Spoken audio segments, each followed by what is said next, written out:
បានសួស្តីដល់អតិថិជនទាំងអស់បានថ្ងៃនេះគឺថ្ងៃចូលឆ្នាំថ្ងៃទី1បានត្រង់ថ្ងៃទី14បាទហើយ admin ក៏ម្នាក់មេជាងក៏មកមើលម៉ាស៊ីនត្រជាក់ឲ្យអតិថិជនបាននៅខាងប្រទេសឆ្មាខាងជើងបាទហើយឃើញថាជាងគេត្រឡឹងមុនគឺគេអត់ជូតអត់ឲ្យសម្អាតឲ្យទេនេះហើយសភាពទៅយកខាងក្រៅគឺមើលទៅអញញ៉ៃដែរហើយយ៉ាងមកជួយសម្រួលឲ្យមកមើលទៅបញ្ចូលភ្នែកបាទហើយនេះខ្ញុំសូមកាត់ទៅវីដេអូក្រោយបន្តិចហើយនេះគឺទៅយកដែលយើងរៀបចំឲ្យអតិថិជនវិញបាទរបស់គេគឺវ៉ាន់នេះគេវ៉ាន់មកអញ្ចឹងឯងអានេះយើងតម្រង់ហើយគឺយើងមកវ៉ាន់នៅក្រោយសន្ទុយណាបាទ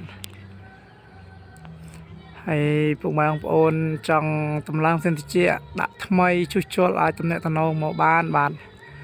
លេខទូរស័ព្ទមេជាងរបស់ខ្ញុំគឺ07164 3ហើយនឹងលេខ2បាទហើយសិនតិចនេះឃើញថាតិចហើយបាទហើយវីដេអូនេះក៏មិនតែប៉ុណ្្នឹងដែរបាទអរគុណ